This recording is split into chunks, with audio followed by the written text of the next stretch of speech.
Hi friends, welcome to my channel Ponvaira Citadel. In continuation with our earlier topics relevant to UGC NET exam paper 1, unit 2 research aptitude. Today in this video we are going to see in detail about sampling in research. And in this video we'll be discussing what a sample is and also the various concepts associated with sampling, their definitions, and also we'll be discussing about the various sampling methods or the techniques, or sometimes called as sampling designs, and their differences with suitable examples from day-to-day life. So continue watching the video till the end. Now, let us define what sampling is. Sampling is the process of obtaining information about an entire population by obtaining and examining only a part of it. Here, population refers to all the units in our study. Suppose our study is about the +2 students in Tamil Nadu. Then all the +2 students in Tamil Nadu, that is in all the districts of Tamil Nadu, the +2 students will form our population. And this may be approximately some 8 lakh students. So all these 8 lakh students of +2 will form our population. And we want to study about their performance or their late coming to the school or about wearing anything about the +2 students. So now what we will do, it will not be possible for us to examine or interview or test all the 8 lakhs students of +2. So what do? We select a sample of 500 or maybe 1000 students from all the districts of Tamil Nadu. So the totally it should be 1000. All the districts should be included.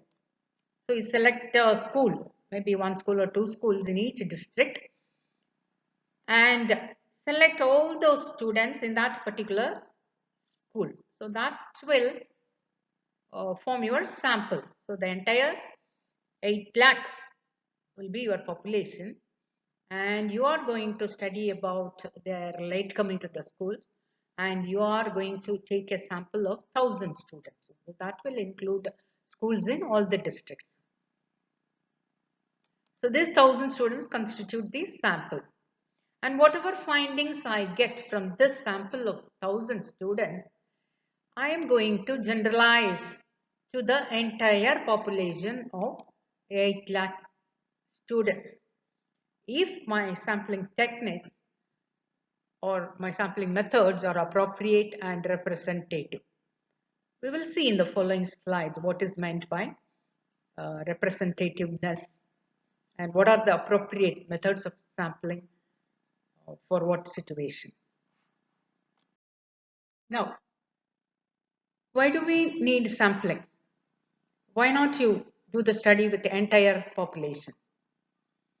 You know that sampling saves time, money and energy. For example, in the example we saw, it is the +2 students, we said it is approximately 8 lakh students in Tamil Nadu, and suppose we want to do a study in +2 students regarding their late coming to the schools. And can you imagine collecting data from all these 8 lakh students in Tamil Nadu?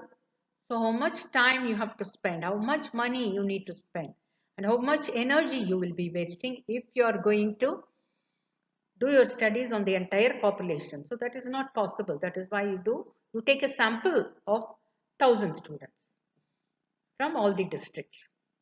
So it takes time, money and energy, and also it ensures more accurate measurements. When the number of students are reduced from 8 lakhs to 1000, naturally your measurements will be accurate. Your data collected will be genuine and more accurate. Imagine collecting data from 8 lakh students. So we cannot get accurate data. So that is one thing. And it is the only way when the population is infinitely large. And suppose there's 8 lakh students, in the example we studied, that itself is very large population.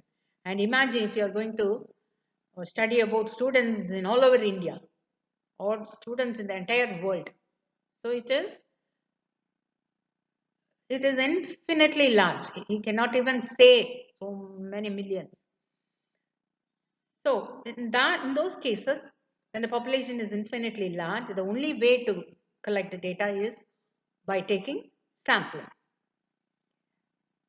And also it is the only way when the test involves destruction of the items. For example, you are doing a study on the chemicals found in some leaves. And so you have to pluck the leaves from the plant and extract the chemicals. And that means destruction of the items. After removing you are going to remove the leaves from the plants and crush it and mix it with solvents. And so the leaves, the branches are cut off. That involves destruction of the items.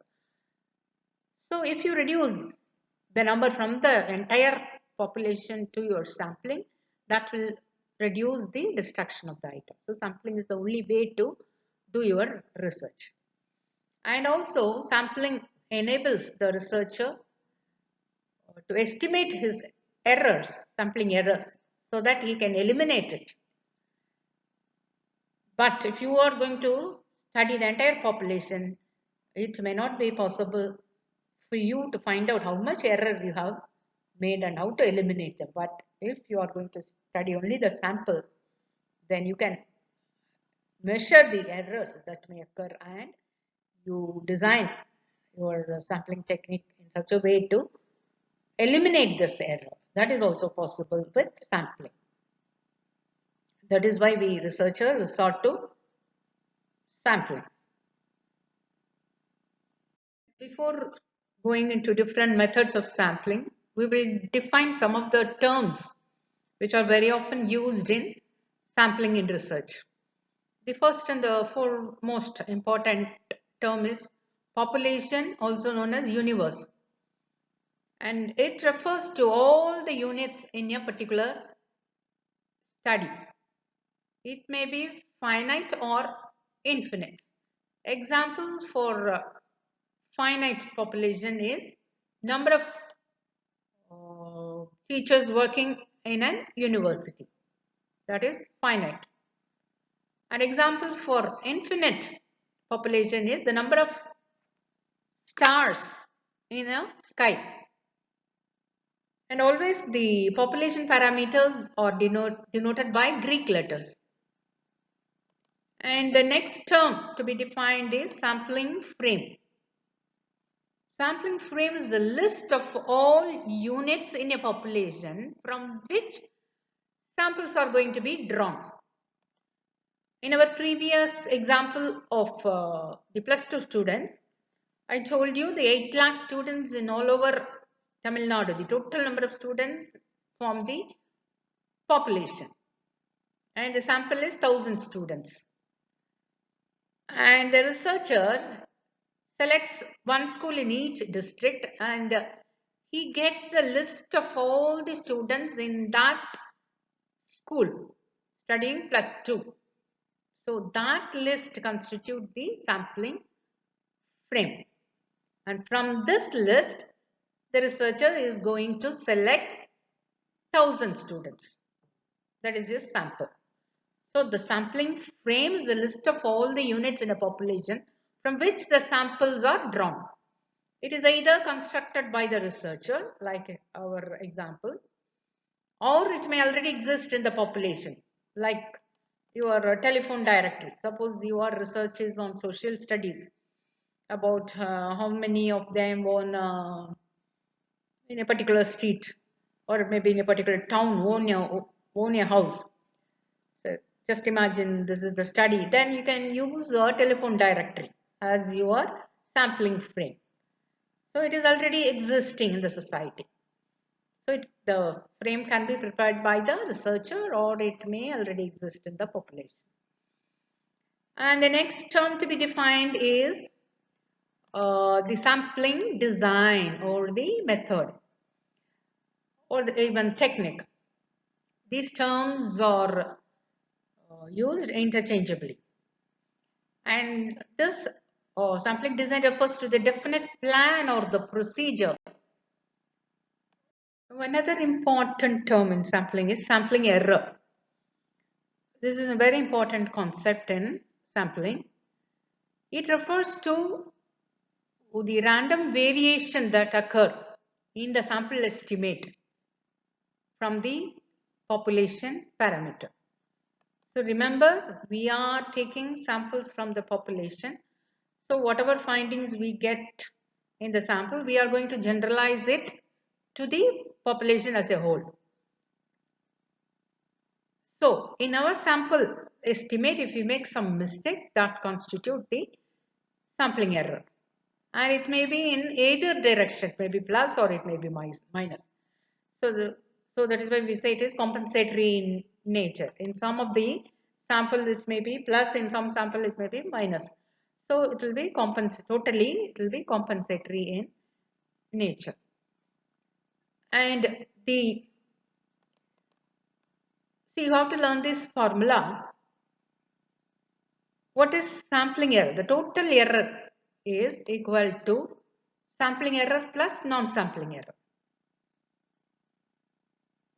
So the total error is the sum of sampling error and non-sampling error. We will see what is sampling error, what is non-sampling error. Sampling error is the total of frame error, chance error and response error.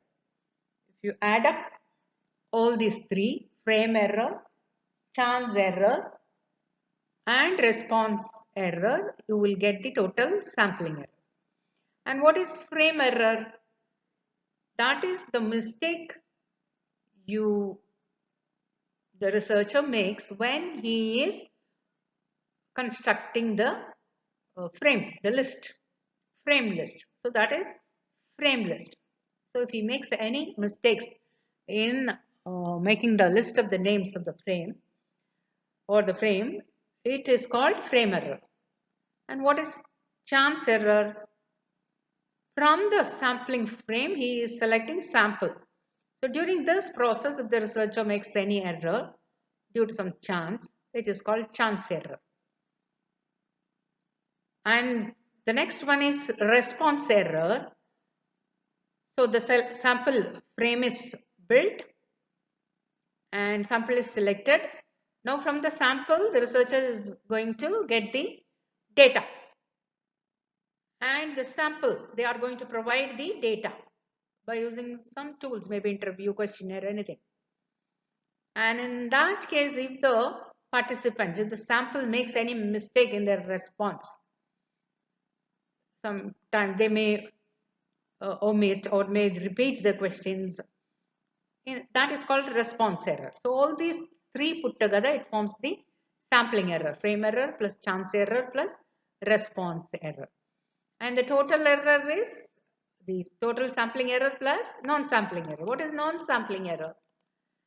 That is also known as measurement error, or sometimes also known as the error of the device or systematic bias. So how could this error come?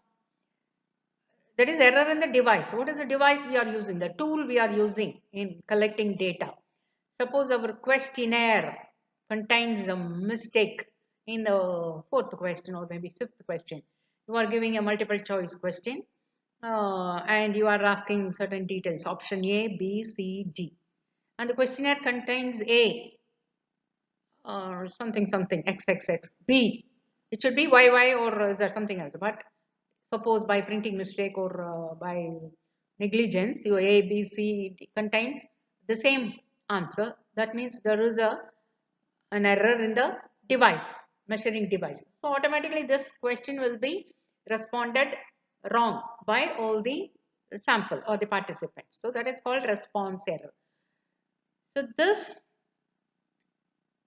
error in the measurement device is called the systematic error or the error of the device or the non-sampling error. And this non-sampling error along with the sampling error form the total error. Now, having defined sampling error, now we should know how to reduce this sampling error. We don't want any errors or mistakes in our estimation. How do we reduce this? You can reduce the sampling error by increasing the sample size. I've told you that sampling errors or maybe plus or minus, and it is compensatory in nature. So if we increase the sample size, the sampling error will get reduced automatically. And also you can reduce the sampling error by defining your population and your sampling frame properly. If the population and the frame is defined properly, then frame error is reduced and chance error is also reduced. And if you follow the suitable appropriate design for your study, then also you can reduce your sampling error. And response error can be reduced by making your data collection tool attractive and ethical. So the way in which you collect the data, you are going to use some tools. If you make it attractive and ethical, error free, automatically the response from the respondents, the samples will be correct and errors will be minimized. Yet another term which you should be familiar with is precision of sampling. It is the measurement of the sampling error, and it refers to the reliability in terms of confidence level, and which are expressed like this. For example, the confidence level is 4000 plus or minus 4%. That is, the error may be in the direction of plus or minus in the sample, which means it ranges from the value ranges from 3840 to 4160. 4160 is plus 4% and 3840 is minus 4%. So this is the measurement of sampling error. And you should also know about sampling distribution. And if the sample is large enough, then the sampling distribution will be very close to the normal distribution. I will be describing what a normal distribution is in a separate video shortly in Ponvira Citadel. Watch for it. And in this, the mean of the sample distribution will be the same as that of the population. And now we are going to talk about sampling theory. Sampling theory is the study of relationship between the population and the sample drawn from the population. That is the relationship between parameter and statistics. Anything pertinent to the population is called a parameter, and anything pertinent to the sample is called statistics. You should never forget this. Parameter belong to population and statistics belong to the sample. You can remember by this PP, parameter population, statistics sample. P, yes, parameter population, statistics sample. Now, the sampling theory studies about the relationship between the population and the sample. And now, what are the main objectives of this sampling theory? One is statistical estimation, which involves the estimation of parameters from the statistics. And the second one is testing of hypothesis. You already heard about hypothesis testing. I have published 6 or 7 videos in Panvira Citadel on hypothesis and hypothesis testing. So this sampling theory helps in determining whether the observed difference between the sample and the population are really significant or they are just due to chance error. Based on this, you are going to either retain your hypothesis or reject your hypothesis. And this sampling theory also helps in statistical inference. What is it? And this is concerned with generalization of the sample to the population. So the purpose of sampling theory, or it includes all these three: statistical estimation, testing of hypothesis, and statistical inferences. Now, what are the characteristics of a good sample? So we want for our research good sample, error-free sample. So what are the characteristics of a good sample? First thing is representativeness. What is it? Your sample should represent the population. The sample should be a true representative of the population. Suppose you are doing a study on special children. How do they perform in the academics? So your sample should be from the special children group. You should not include any normal children above average or the special category. So your sample should include only the special children, those who are visually challenged or maybe hearing impaired or mentally challenged. So they form what is known as special children. So your sample should represent your population of special children. That is representativeness. You should be very careful about it. And also your sample should be feasible. Feasible in the sense with reference to the time, cost and number. See, you cannot have a sample of 3 million, 4 million if it is not possible for you to spend so much time collecting data on it, and if it's not possible for you to spend so much money in preparing so many questionnaires, the tools, it involves more money, more time, more energy. So it should be practically feasible. And also your sample should result in small sampling error. You should make sure you choose the appropriate design so that the sampling error will be very less. So definitely we don't want error, and that too in our research we don't want any error. So we should be very careful about the sampling method or the design. And the systematic bias should be minimized. You know what is systematic bias? It is the defective device. Your collecting tool, data collecting tool, if it contains any mistake, it becomes a systematic bias. That is going to be repeated for each and every sample. That mistake will be it will be magnified in each and every sample. So this systematic bias should be completely eliminated and preference should be lowered. Any kind of preference. Of course, the preference you are going to show in selection of sample in non-random sampling methods, we are going to employ some preferences, but it should be minimized.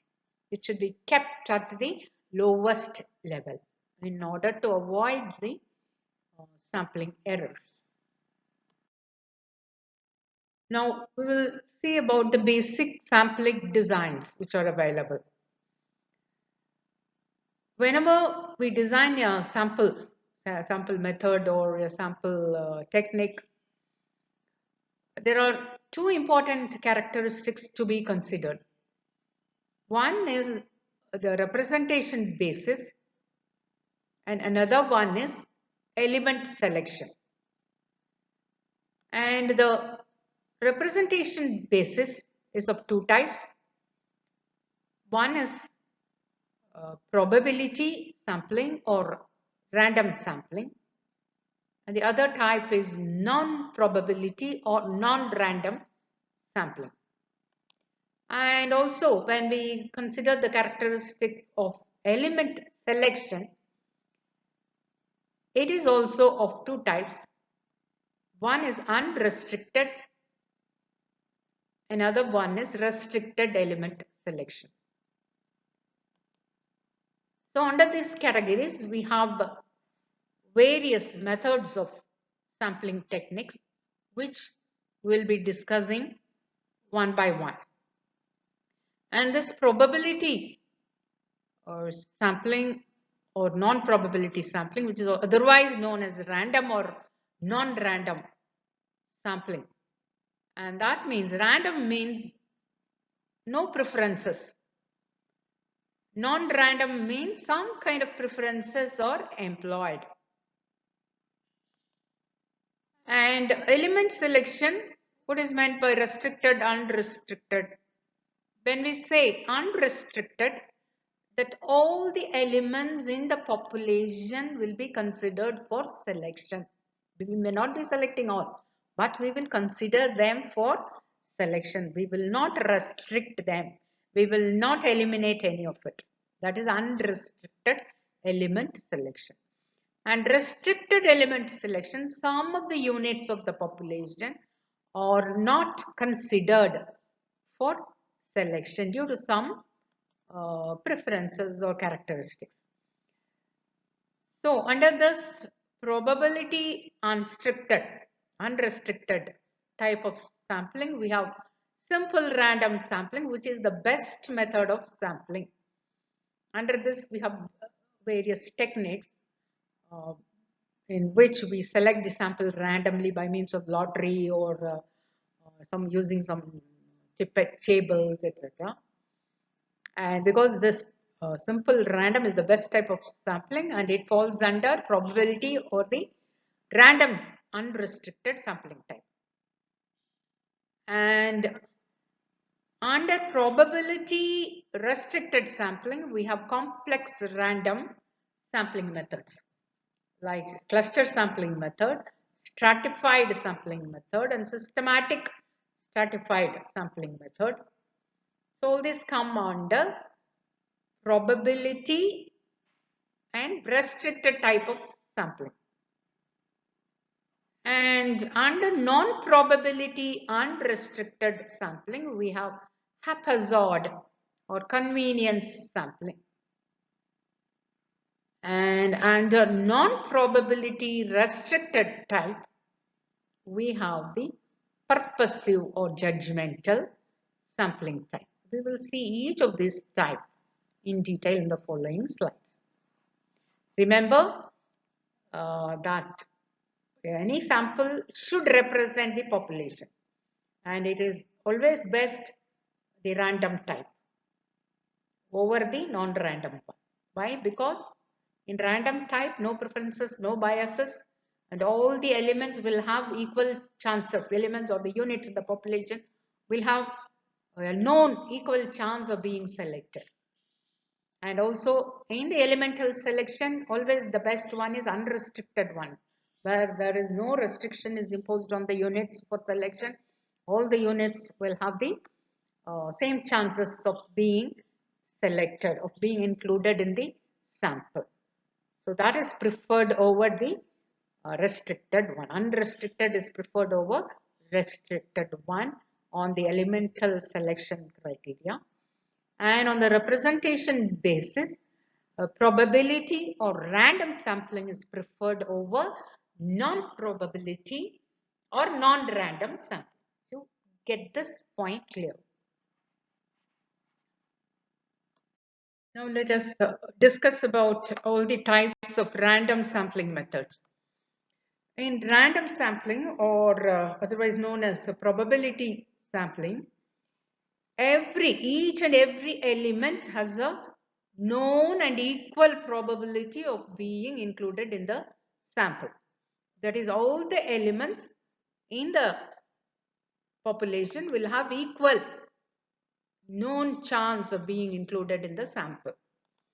And there are four types of random sampling. One is simple random sampling, the second systematic sampling, and the third one is stratified sampling, and the fourth one is cluster sampling. Now we will see each one type of random sampling in detail with example. Now we will see what is simple random sampling. And this is a technique in which each unit or the element of the population will have equal chance, known chance, equal chance of being included in the sample.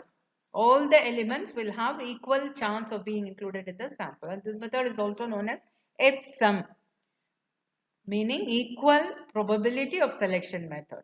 E for equal, P for probability, and SE for selection, and M for method. Equal probability of selection method, or EPSUM in short. And here the researcher has no preference for any element over the other. He cannot have any choice. He cannot have any preferences of one element over the other. And the steps used in this techniques are, number one, the population is defined. And now the sampling frame is prepared. You know what is sampling frame? The list of all the potential units that could be selected.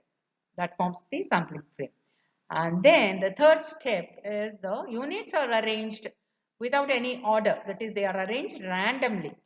And for this randomization, the techniques used are one, lottery method, where all the units in the population are named or maybe sometimes numbered in pieces of paper, in chits of papers, and they are mixed well. All the chits, like lottery, you know, these chits of papers are mixed well. And the required number of the units, that is the sample size, is determined, and this required number of units are drawn from the lottery, from the well mixed chits. Since this is not possible for very large number like thousands, 10,000s, or millions and trillions, so it's not possible to make slips of papers, chits for all the names or all the numbers. So what do? We resort to using a table of random numbers. See, computer generated table of numbers are available. Like for example, Tippett table of Fisher and Yates. One is Tippett table, another one is Fisher and Yates table. So these are the tables available in the computer, and you can use it to pick up the required number of the sample. That is also random. So the researcher does not have to bother about picking up the number, but the computer will generate automatically, randomly. The limitation of this method, simple random selection, is representativeness will become a problem in the case of a large heterogeneous population. Suppose your population is very large and heterogeneous. What is heterogeneous? Not of the same type. If your population consists of, it varies, the gender varies, the age varies, and their education varies. So, lot of variation. That is heterogeneous population. Like people in a metropolitan city, they are very much heterogeneous. All ranges of people are there with all educational qualification, with all social background. So everything with all age group. So that is heterogeneous population. In that case, it will become difficult. This simple random sampling. And there are two types of simple random sampling are available. One is with replacement and another one is without replacement. In with replacement, what is it? Now you are selecting the lottery chit from the box of the number of all the chits available. And the selected chit is included in the sample. And this chit is again put back into the lot again. So that you maintain the same number in the lottery box. So the ratio will not be changed. So whatever chit is picked up in the first time, that is put back, and then again you select one chit, that is also put back. So this is with replacement. And another type is without replacement, where the unit selected, the chit selected will be kept separately and it will not be returned to the lottery box. So that here in non-replacement or without replacement method, all the elements uh, selected will have only one chance of being selected. But in the case of with replacement, they will have more chances of being selected. See, there is one more term, random assignment. So far, we were talking about random selection. Now, you should not confuse this random selection with random assignment. Random selection is used for sampling in all types of research, whereas random assignment is used only in experimental research. The purpose for random selection is to make generalization from the sample to the whole population by virtue of its representativeness. The purpose of random assignment is to make strong claim of cause and effect relationship in an experimental research. And for more detail, you can refer to my another video on experimental research about cause and effect relationship and random assignment, and the link for which is given in the description box. Now we will see about the next type, systematic random sampling. This is also one of the types of random sampling, but it is systematic. And how do we get it? Here a new term called K, which is sampling interval, is used. What is sampling interval? This is obtained by dividing the number of the population by the number of the sample. That is dividing the population size by the sample size. That is dividing capital N by small n. Capital N refers to the population size and small n refers to the sample size. So the value K is obtained by dividing capital N by small n, and where K is the sampling interval. And now the steps used in this type of systematic sampling. Listen. First, number all the units in the population from 1 to capital N. And then second step is decide the sample size, that is small n. You decide any number you want. And now find the sampling interval K by dividing the population size by the sample size, capital N divided by small n. You got the K. And the value of K, suppose if it is 5, then every fifth unit you are selected from the population. Suppose your K value is 6, then you are selecting every sixth unit in the population. Suppose your K value is 10, it could be any number. So that means you are going to select every 10th element from the population. And you can also select a starting point. Instead of starting from 1, you can select any starting point from between 1 and K. K is your sampling interval. And any number you can select as the starting point. And from the starting point, you select every Kth element. Suppose there are 100 students in a class. You want to select a sample of 20 and you want to make a study about this 20 students. And you are going to generalize to all the 100 students. So your sample size is 20 and your population size is 100. So divide 100 by 20, you got 5. That means 5 is your sampling interval K. So that means you are going to select every fifth student starting from number 1. So first student you are selecting, then the fifth student, then the 10th student, then the 15th student. So that you will have 20 students up to 100. So this, and your starting point, it could be 1 or it could be the second or third or fourth. If you are going to starting point is going to be 2, the second student, then your fifth element will be 6th. And the next fifth element will be, instead of 10, it will be 11. So like that. Finally, you are going to end up with the sample size that is 20. The advantages of this method is its simplicity and randomness practicality and speed. Now, next method is stratified random sampling. And in this method, the population is divided into a number of group called strata, singular stratum. And these groups are mutually exclusive. What is mutually exclusive? If you see one member, he will be only in one group. He will not be in more than one group. So that is mutually exclusive group called strata, singular stratum. So many strata are divided based on any stratification variable.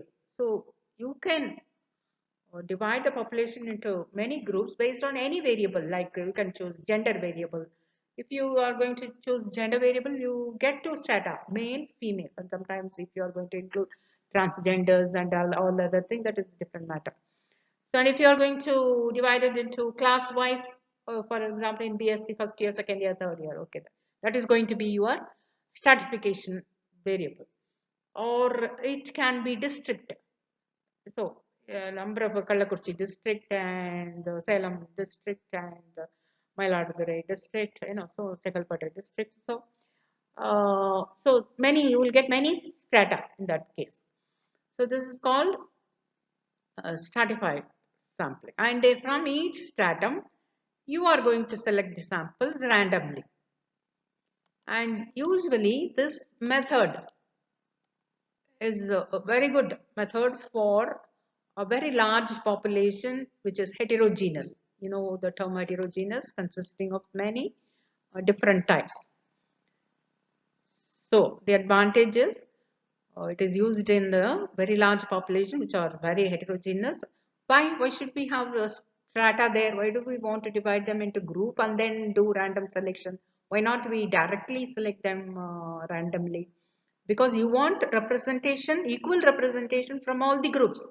You want equal representation from male and equal representation from female if your stratification variable is gender. And if you want if your stratification variable is class, the year in which they are studying, you are going to have first year BSc students, second year, third year. You want equal representation from first year, equal representation from second year, equal representation from third year.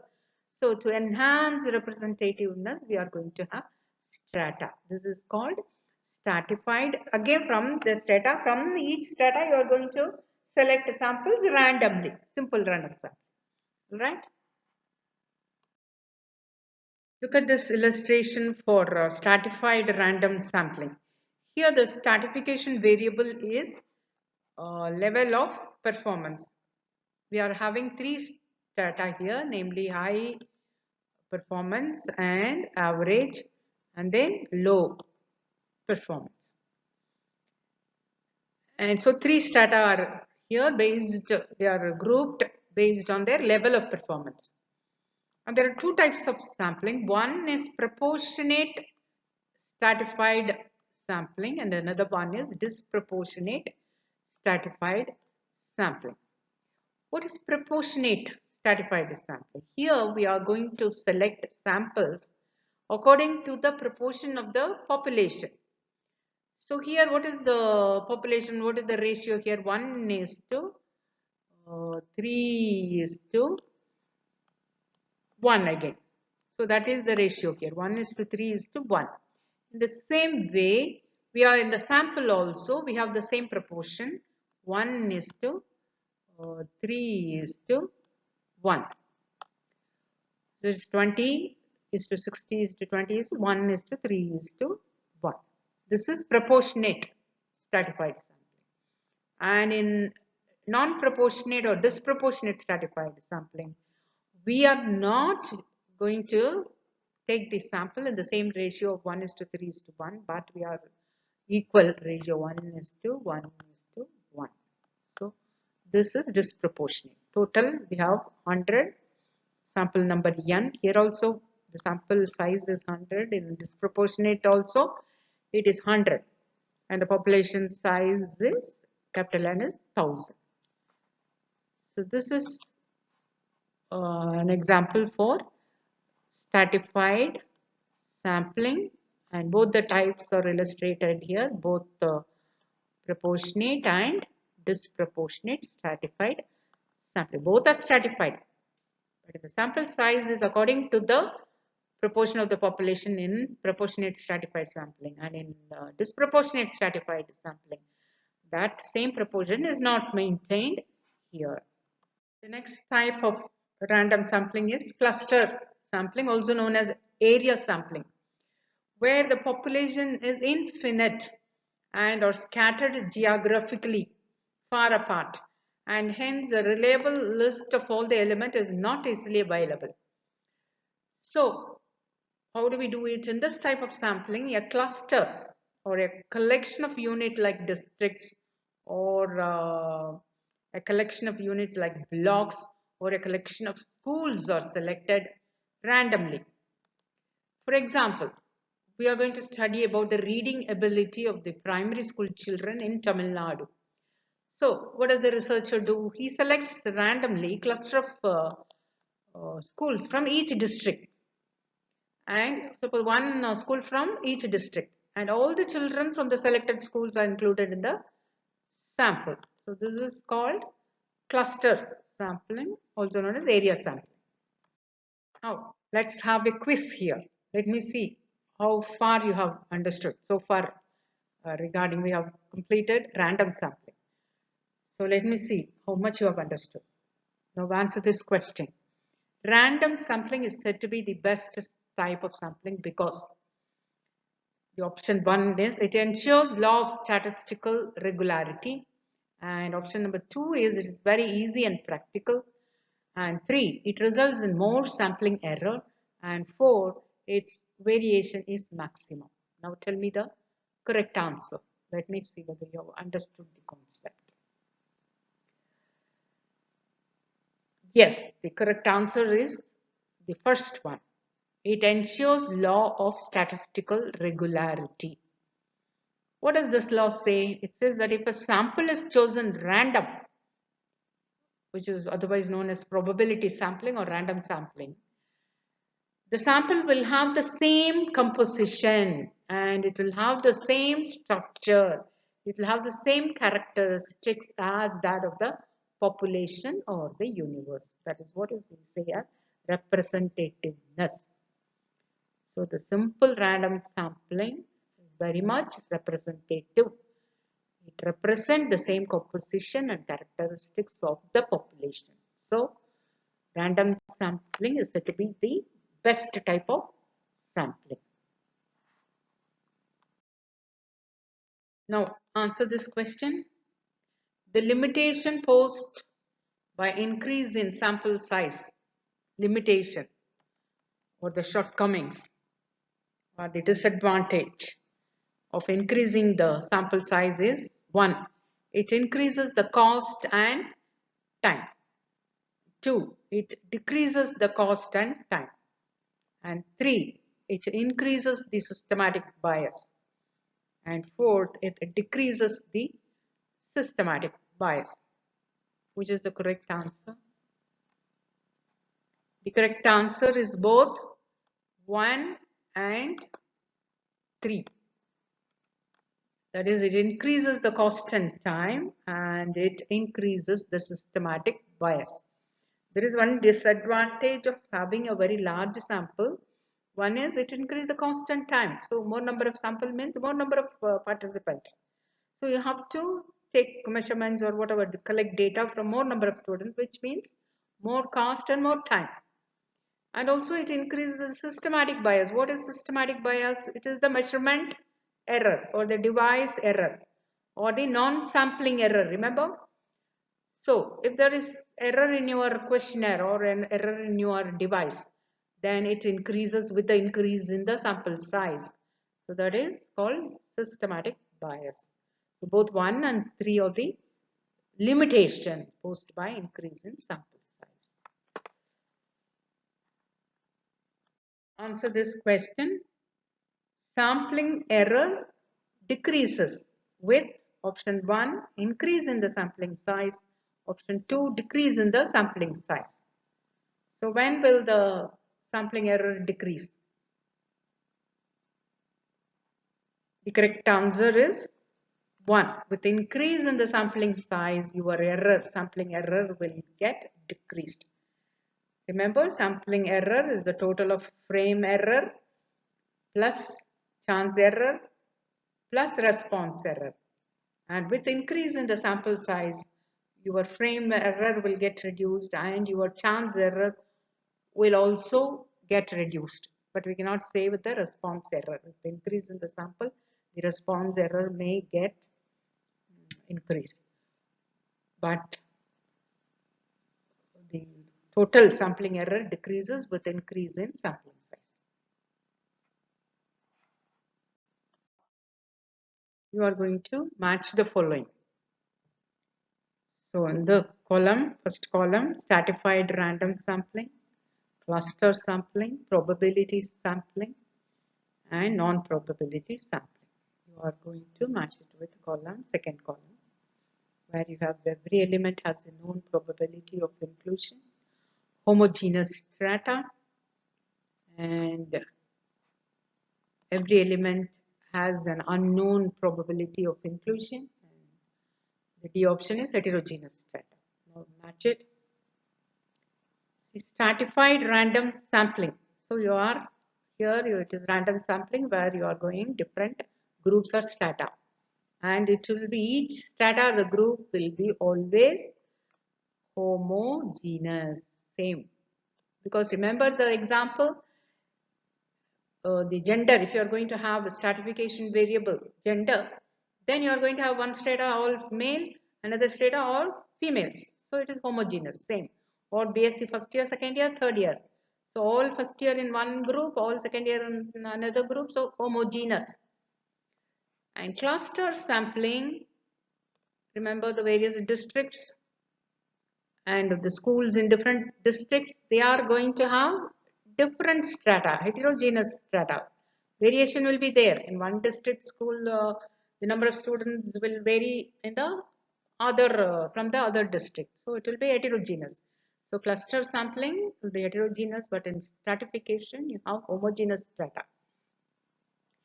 And in the case also this 2 with D. And in probability sampling, we know that in every element has a known probability of inclusion in the sample. So 3 with A. And in non-probability, every element has an unknown probability. We will not know the probability of each element being selected. So 1 with B and 2 with D and 3 with A and 4 with C. Got it? Good. Now, we are going to talk about non-random sampling methods or non-probability sampling methods. And here, the selection is not random. The selection of unit is in researcher's choice. So, and every element or each element of the population will not have a known probability. Its probability of being selected will not be known. And it is not the same for all the elements. Some of the elements will have more preference by the researcher. And usually this type of non-random sampling techniques is used in qualitative research method such as case studies, action research, where the study does not warrant a large sample. If you have, because the study in qualitative method, it's going to be very deep and in-depth analysis will take place. So the number of sample will be less. So, and this small number of sample will be selected by the researcher based on certain preferences. Based on these preferences, we are having different types of non-random sampling techniques, and they are, the first type is incidental, also known as accidental or convenient sampling, and the second type is known as quota sampling, and the third one is known as purposive or judgmental sampling, and the fourth one is snowball or chain sampling. So know the different terms which are used for describing the same type. So don't get confused. We will see each one of this non-random sampling technique in detail. Now, what is incidental or accidental or convenient sampling? In this type, the researcher selects samples or people who are readily available in their neighborhood. So, according to the researcher convenience, he selects people who are nearby and do continue his research. Hence, it is also known as convenient sampling or neighborhood sampling, or even it is called street sampling.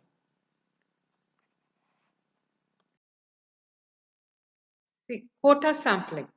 This is very much similar to stratified random sampling, where we have different strata. In quota sampling also we'll have different strata or groups.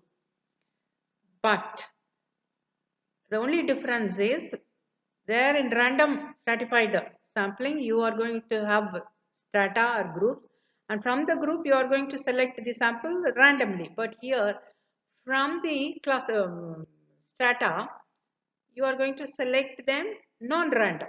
So that is the only difference. But both the groups, this is non-random type. It comes under non-random. Here also you are going to have strata. So that is the strata is here called as quota.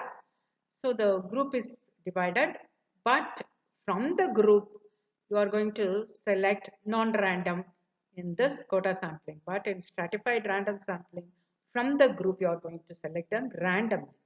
So that is the only difference.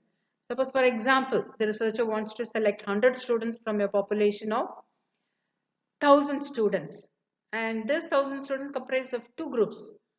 One is rural area, students from rural area, and another group, students from urban area.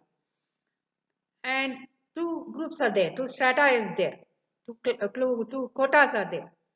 And suppose the researcher selects 70 students from the urban area and 30 from the rural, but according to his convenience, non-randomly, he uses preference. So this is called quota sampling. So very much similar to stratified random sampling. The only difference being that there is no random selection in quota sampling. Purposive or judgment sampling. This is also a type of non-random sampling. And in this method, the selection of unit is entirely based on researcher's judgment. So, and it is not done randomly. So, I can cite an example. I did my PhD studies in metacognitive strategies. And in this study, I used mixed method of research. My first part of the study was quantitative method, and the second part of the research was qualitative. And in the second part, qualitative study, I used judgment sampling, where I selected students who scored very high marks in metacognitive awareness inventory, MAI. This is an inventory which I used in my first quantitative phase of my study. So in the second phase, I used judgment sampling. I selected students who scored higher marks in that inventory. So that is why, because I used my judgment. Because these students who score high marks, high scores in MA inventory, will definitely be able to give me more data in my second part of the study, where I had an in-depth interview with the students.